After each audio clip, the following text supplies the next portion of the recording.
Okay. Hello, everyone. My name is Pearl Humphrey, and this is my 5-minute thesis on domestic violence. I apologize I couldn't do video because my phone is a little janky, but I do have my colleagues here. I have Precious Langford and I have Netta Rakestraw. If you guys can please introduce yourselves. Hi, yes, I'm Netta Rakestraw. My major is fine arts and digital media, and I am currently a sophomore in college. Hi, my name is Precious Langford. I'm a computer science major in college. Alrighty. So, like I stated before, my name is Pearl Humphrey, and my 5-minute thesis is on domestic violence. So, first things first, what is domestic violence? Domestic violence is mentally, emotionally, and physical abuse between either a family member or your intimate partner. They attempt to gain or maintain power and control over another through a wide range of abusive behaviors, and a single act may be amount to abuse. So, who? My research is based on women, young women, and infants in Georgia. So, some statistic facts: more than 29,000 victims were served by Georgia Domestic Violence Services. Georgia ranks ninth in the nation for the rate at which women are killed by men. In Georgia, more than 29% of children witness intimate partner violence. Domestic violence hotlines receive approximately 21,000 calls, meaning 15 calls per minute. 1 in 4 women and 1 in 9 men experience domestic violence that's either physically or sexually. 1 in 10 women are being raped by their partner. Data is unavailable for male victims. A handful experience stalking, injury, stress disorder, and contract many STDs, STIs. 1 in 7 women and 1 in 25 men have been injured by an intimate partner. And then 72% of all murder suicides involved in an intimate partner, and 94% of victims of these crimes are women. So here I have a chart of the lifetime estimate of intimate partner violence, and I found this chart to be, full of statistics versus due to men versus women. And as you see, more women are affected with various types of domestic violence. So why is this a public health issue? This is a public health issue because it causes a lot of health risk and endangerment for or in a relationship. So, such as mental health disorders, including depression, anxiety, PTSD, stress, and bipolar disorders, chronic diseases, which stress leads to, heart disease, stroke, and cancer, sleep and eating disorders, death and commuting suicide, and homicidal ideas. So, just some basic information or some background information on how the CDC and the National Institute of Justice and National Violence Against Women provided the national data of incidence and prevalence of intimate partner violence, sexual violence, and stalking. So the Congress, and this was in 1995 through 1996, Congress passed the Violence Against Women Act, Title 5 of Violent Crime and Control, and Title 4 and Law Enforcement Act. In 1996, this was first viewed in 1996 by the World Health Assembly. They passed a resolution and declares violence is a leading worldwide public health problem. So today, victims can be placed in temporary houses and receive emergency assistance for them and their family based on how severe the case is. So I put some references here. I noticed that Atlanta has a women's resource health center to end domestic violence. That's a nonprofit organization. That's a big one in Atlanta that popped up. And then some emergency services include Partnership Against Domestic Violence, There's one that's called Our House and Hannah's House, and more. So, some public health interventions, of course, Affordable Care Act by Obama. They recognize this concern and requires health plans to cover domestic and interpersonal violence screening and counseling.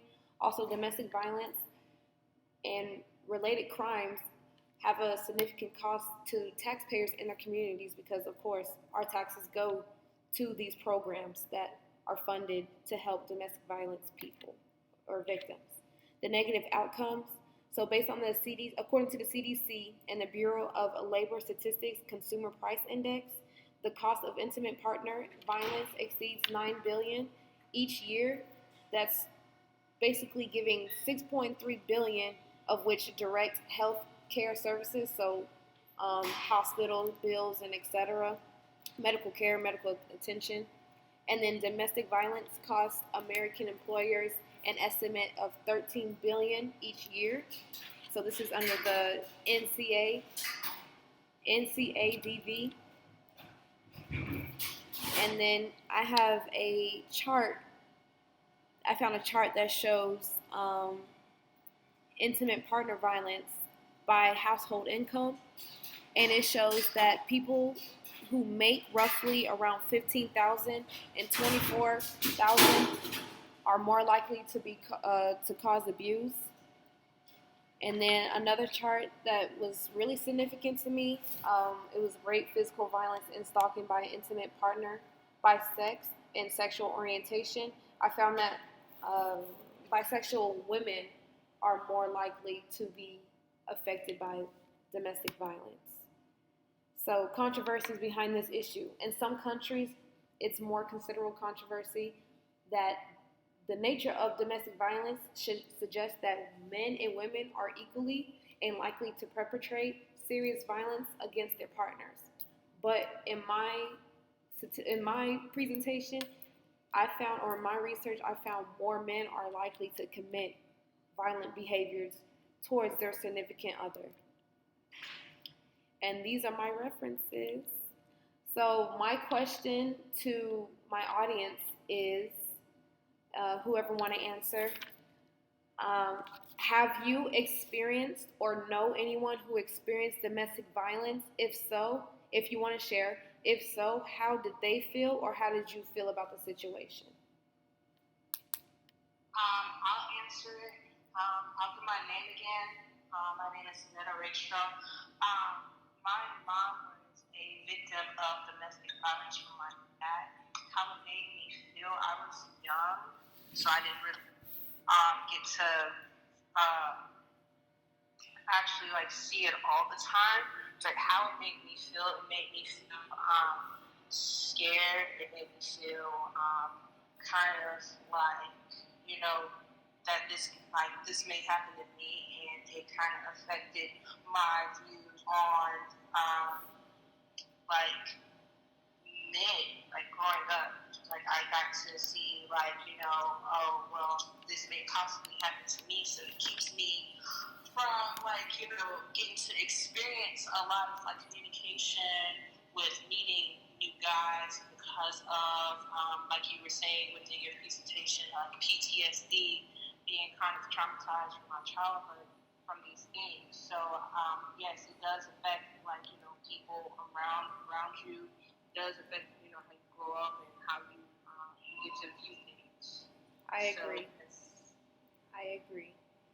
So, do you guys think that domestic violence affects you in your later life, or will it affect you in your marriage or any intimate relationship that you are in? Yes, I will agree with you.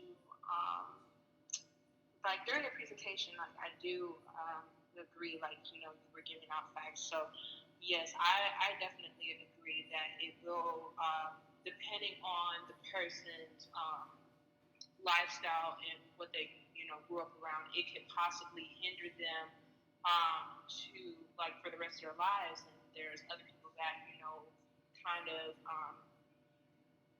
of find solutions and ways to grow out of being traumatized from being around somebody or actually even seeing it, even if it was a one-time thing, I feel like yes, like it could definitely affect somebody's view, like all like for the rest of their life. I agree.